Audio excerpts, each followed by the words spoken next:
Hello guys, welcome back to this channel. Guys, इस video में हम लोग बात करने जा रहे हैं रिलायंस इंडस्ट्री लिमिटेड के ऊपर। लेकिन शुरू करें उससे पहले आपसे दो रिक्वेस्ट करना चाहूँगा। पहले रिक्वेस्ट तो ये है कि अगर आपको डीमेट अकाउंट ओपन कराना है तो डिस्क्रिप्शन बॉक्स में आपके लिए एक लिंक ड्रॉप किया गया है, उसे क्लिक करिए और आप अप स्टॉक में अकाउंट ओपन करा सकते हैं। दूसरी रिक्वेस्ट ये है कि अगर आप इस चैनल को फाइनेंस मार्केट को फर्स्ट टाइम देख रहे हैं तो सब्सक्राइब करके बेल आइकन को हिट कर लीजिए ताकि आपको वीडियोस की नोटिफिकेशन मिलती रहेंगी और आप सबसे पहले देख पाएंगे। तो गाइस, रिलायंस इंडस्ट्री लिमिटेड से जुड़ी हुई दो अपडेट हैं। बेसिकली एक अपडेट है जो आपको मैं बताना चाहूँगा, लेकिन सबसे पहले मैं आपको बताना चाहूँगा इस कंपनी के फंडामेंटल से जुड़ी हुई कुछ चीज़ें और टारगेट प्राइस को लेकर के। देखिए, रिलायंस इंडस्ट्री लिमिटेड को लेकर के जेफरी इंडिया की तरफ से टारगेट सेट किया गया है 2580 रुपये का। जी हाँ, 2580 रुपीज़ का टारगेट सेट किया गया है। इसके कुछ की फंडामेंटल्स के आधार पर फ्यूचर में जो है इसके पॉलीमर से जुड़े हुए जो प्रोडक्ट्स उनकी डिमांड बढ़ रही है, पेट्रोकेमिकल से जुड़े हुए इनके प्रोडक्ट्स जो हैं उनकी डिमांड बढ़ रही है, जिसके चलते ये टारगेट सेट किया गया है। और इसी के चलते आपने देखा कि इसके अंदर ये आग अभी तक लगी हुई है। ये 11 जून 2021 का डेटा आप लोगों के साथ सामने प्रेजेंट करने की कोशिश कर रहा हूँ। अभी का डेटा मैं आपसे प्रेजेंट नहीं कर सकता क्योंकि मैं आपसे जो बातचीत कर रहा हूँ ये एक दिन पहले की है। देखिए, अगर हम बात करें 11 जून 2021 की तो देखिएगा 2213.15 के ऊपर बंद हो गया था। तब भी अगर आप देखें तो 6.3 मिलियन शेयर्स ट्रेड हुए थे, जहां पे 38.37% की डिलीवरी भी उठाई गई थी। बीएससी के ऊपर अगर आपने नोटिस किया होगा total number of traded shares तो 2,29,252 थे, जिसमें से डिलीवरी परसेंटेज था 37.52%। 52 वीक हाई इसका अभी तक का है 2368 का, जो कि जल्द ही आगे आने वाले कुछ दिनों में आपको टूटता हुआ नज़र आएगा। 52 वीक लो है इसका 1495 का। मार्केट कैप देखें तो 14,26,300.60 करोड़ रुपए है, राइट।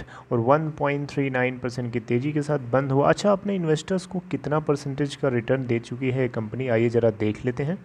ईयर टिल डेट में 11.51% का रिटर्न दिया है, 1 वीक में 1.02% का है, 1 मंथ में 14.44%, 3 मंथ में 1.43%, 6 मंथ में 10.34% और 1 ईयर में 43.93% और 2 ईयर्स में 68.16% एंड 3 ईयर्स में 127.40% का रिटर्न अपने इन्वेस्टर्स को दिया है।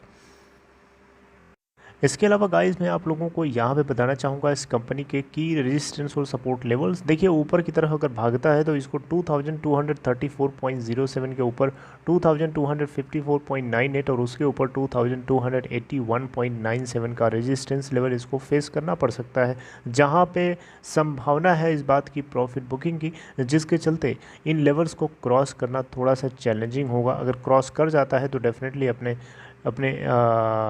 मोस्ट फेवर्ड टारगेट को हिट करने में काफ़ी हद तक क्लोज हो सकता है, जो कि 2580 का है। आईसीआईसीआई की तरफ से जो टारगेट दिया गया उससे नीचे का है, और जितने भी सिक्योरिटीज़ जो एजेंसीज़ हैं इन सभी की तरफ से टारगेट जो दिया गया है जेफरी इंडिया के टारगेट से काफ़ी नीचे है, 2580 से, राइट, जो कि मुझे लगता है वो आसानी से हिट हो सकता है। सपोर्ट की अगर हम बात करें तो नीचे की तरफ 2186 का सपोर्ट है, उसके नीचे 2159 का और उसके नीचे 2138.27 का सपोर्ट है। टेक्निकली अगर आप डेली बेसिस पे देखें, वीकली बेसिस पे देखें, मंथली बेसिस पे देखेंगे, आपको ये बुलिश देखने को मिलेगी। वहीं हम बात करें इसके अंदर रिलेटिव स्ट्रेंथ इंडेक्स की तो देखिएगा इसका RSI है 62.52 का, जो कि बुलिश है। मनी फ्लो इंडेक्स इसका 46.32 के साथ है, जो कि न्यूट्रल वैल्यू इंडिकेशन कर रहा है।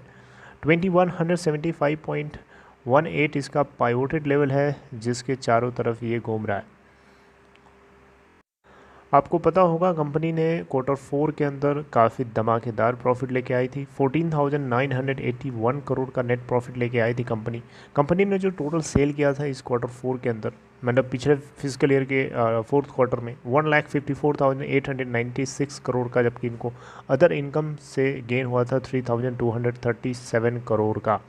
टोटल एक्सपेंस किया था कंपनी ने इस बार 137,721, जबकि इससे पहले वाले क्वार्टर में यानी दिसंबर क्वार्टर में देखें तो 109,217 था।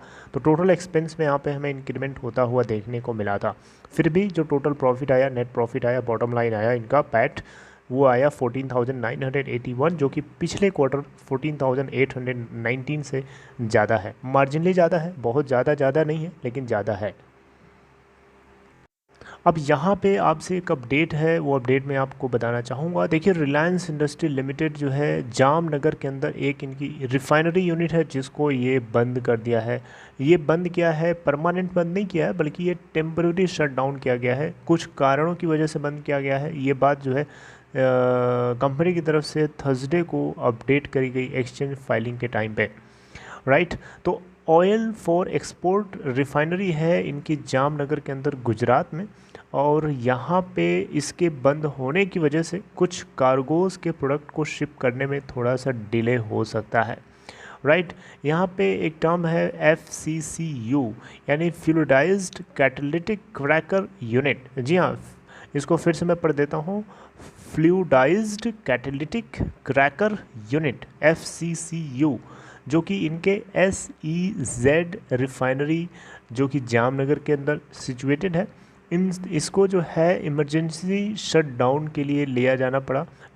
मतलब इसको ऐसे समझिए कि इसको इमरजेंसी यानी कि बहुत इमरजेंसी की वजह से इसको शट डाउन करना पड़ा 6 जून 2021 को, ड्यू टू सम रीजंस। कुछ उसमें हो सकता है बदलाव करना हो, कुछ चेंजमेंट करना हो, कुछ टेक्निकल फॉल्ट आ गया हो, कुछ भी कारण हो सकता है, राइट। तो इसके ज़रिए इनको बंद करना पड़ा।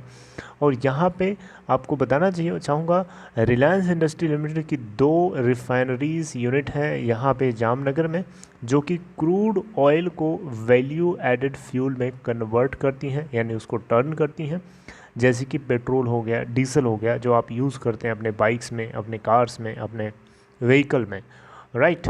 तो यहाँ पे अगर हम देखें तो कैपेसिटी के हिसाब से 35.2 मिलियन टन एक साल के अंदर पर ईयर, ठीक है, पर ईयर, जो कि ये एक्सपोर्ट यूनिट है। और एक 33 मिलियन टन प्लांट है इनका, जो कि डोमेस्टिक मार्केट में कैटरिंग करता है पर ईयर के हिसाब से, ओके।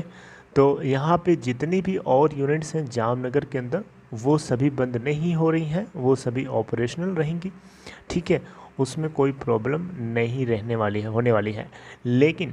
लेकिन ये जो बंद हुई है, जो ऑपरेशन इसके शट डाउन किया गया है, ये जल्दी ही कोशिश की जाएगी, कंपनी की तरफ से बताया गया कि FCCU यूनिट जो है इसको बहुत जल्दी ही रिपेयर करने की कोशिश की जाएगी, और ये एक्सपेक्टेड है कि ये बहुत जल्दी शुरू कर दी जाएगी, ताकि जो शिपिंग के लिए जो कार्गो है, जो कार्गो इससे जुड़े हुए हैं, जो भेजना होता है सामान, उन सभी के अंदर जो डिले हो रहा है वो डिले को मिनिमाइज़ करा जा सके, ऐसा यहाँ पे अपडेट किया गया। तो ये है गाइस रिलायंस इंडस्ट्री लिमिटेड के जामनगर रिफाइनरी यूनिट को लेकर के एक छोटी सी update. I hope you like this information. देखिए रिलायंस इंडस्ट्री लिमिटेड भारत की बहुत बड़ी कंपनी है, बहुत बड़ी कंपनी है, और इसका बिजनेस अलग अलग वर्टिकल्स में काम करता है। जियो डिजिटल के नाम से काम करता है, पेट्रोकेमिकल का बिज़नेस है, रिफाइनरी का बिज़नेस है, रिटेलिंग करते हैं पेट्रोल की और डीजल की। ये बात आपको बताने की ज़रूरत नहीं है, रिलायंस रिटेल का इनका बिज़नेस है, आपको अच्छे से पता है, राइट। तो बहुत ही डाइवर्सिफाइड इनका बिजनेस है पूरे इंडिया में, बहुत बड़ी कंपनी है। इंडिया की मार्केट वाइज देखें तो नंबर 1 की कंपनी है पूरे इंडिया के अंदर, और निफ्टी 50 के अंदर एक मेजर वेट कैरी करती है।